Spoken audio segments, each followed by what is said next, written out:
I had always been fascinated by the idea of pen pals, and when I met him through an online forum for literature lovers, his messages were charming, thoughtful, and intimate in a way that made me feel an instant connection, though we had never met in person.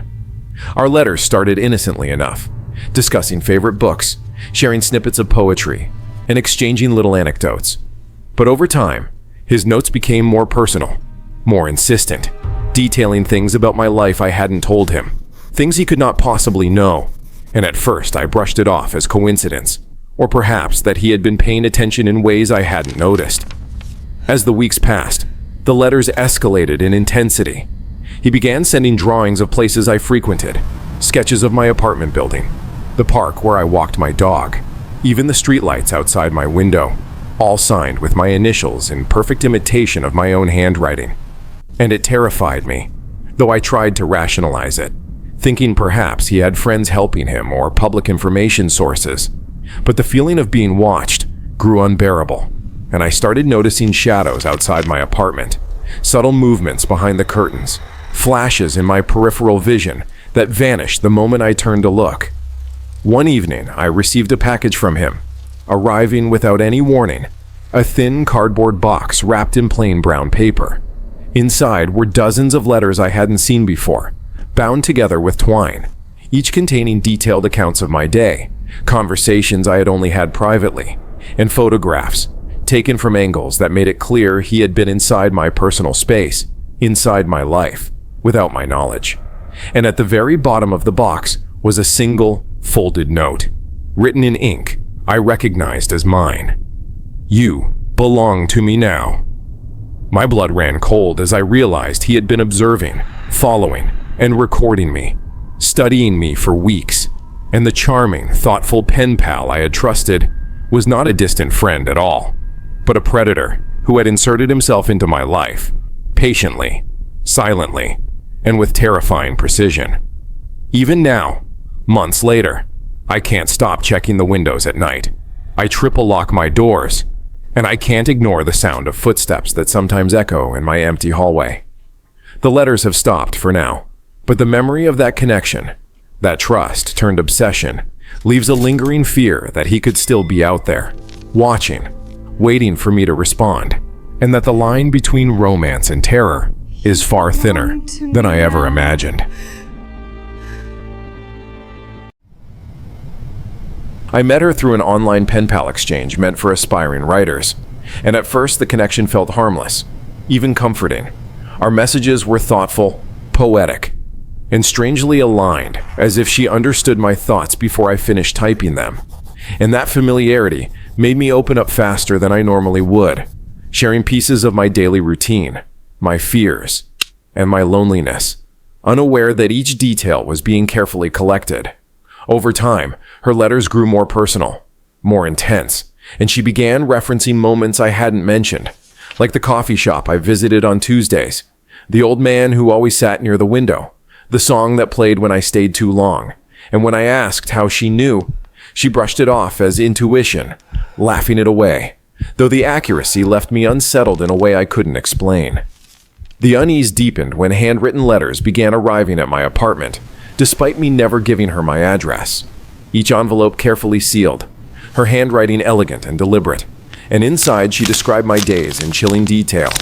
What time I woke up, how long I lingered in the shower, the way I hesitated before answering my phone, details so precise they made my hands shake, and I started locking my doors compulsively, checking my windows at night, convinced that someone had been inside my home while I slept. Still, the letters continued, increasingly romantic and possessive, speaking of fate, permanence, and how our connection was inevitable. And though I stopped responding, she didn't stop writing, as if my silence only fueled her obsession. The moment everything shattered was when a package arrived, unmarked, heavier than it should have been.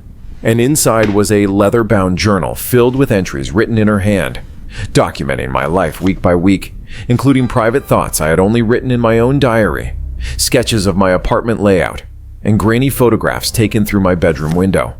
Some of me asleep, others of me standing in the kitchen at night, unaware. And on the final page was a sentence written in my handwriting, perfectly mimicked. "You were never alone. And as I stood there shaking, I realized the most horrifying truth wasn't that she had been watching me. It was that she knew me so well because I had unknowingly taught her how. Through every letter, every confession, every moment of trust. And even now, years later, I can't write to anyone without feeling that same cold dread. Because I know somewhere out there, she is still reading, still waiting, convinced that our story was never meant to end. When I was 16, I joined an international pen pal program through my school, excited by the idea of writing real letters to someone far away. And that's how I met Alex, a boy from another country whose handwriting was neat, deliberate, and almost careful, as if every word had been measured before touching the page. At first, his letters were gentle and thoughtful, filled with sketches of landscapes, pressed flowers taped carefully into the corners, and long passages about loneliness and dreams.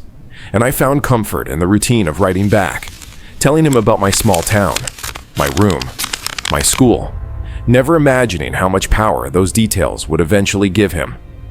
Over time, Alex's tone changed subtly in ways that were easy to dismiss.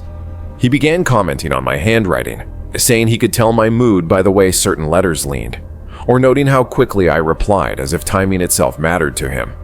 And then he started asking questions that felt oddly specific, like what time my bedroom light usually went off, or whether I slept with the window open. And when I didn't answer directly, his next letter would casually reference the answer anyway, written as if it were an observation rather than a question. The first time fear truly settled in was when I received a letter describing my bedroom in disturbing detail. The chipped paint on my desk, the books stacked unevenly near my bed, the faint vanilla scent of the candle I'd been burning that evening. And in the margin, written smaller than the rest, were the words, "I see everything," which made my hands shake so badly I dropped the letter on the floor. From that moment on, I felt watched constantly, even in daylight, as though my privacy had been stripped away piece by piece. And though I tried to convince myself it was coincidence or imagination, the letters kept coming, more frequent now, sometimes without postmarks, sometimes folded in unfamiliar ways, filled with sketches of my neighborhood that were too accurate to be guessed. The cracked sidewalk near my house, the leaning mailbox across the street, the tree outside my window with its branches stretching toward the roof. And when I stopped responding entirely, his tone shifted from affectionate to resentful, writing about betrayal, about how connections like ours weren't meant to be abandoned, about how distance was only an illusion. The breaking point came when a thick envelope arrived containing a hand-drawn map, leading step by step from the edge of town to my backyard, marked with times and arrows, and attached was a note written so carefully it felt ceremonial. "I know where you sleep," and that night I lay awake listening to every sound, convinced I could hear footsteps in the grass, the faintest creak of wood beneath the window. And though nothing happened, the terror didn't fade, because even after the letters eventually stopped, the sense of being known, completely, intimately, never left me.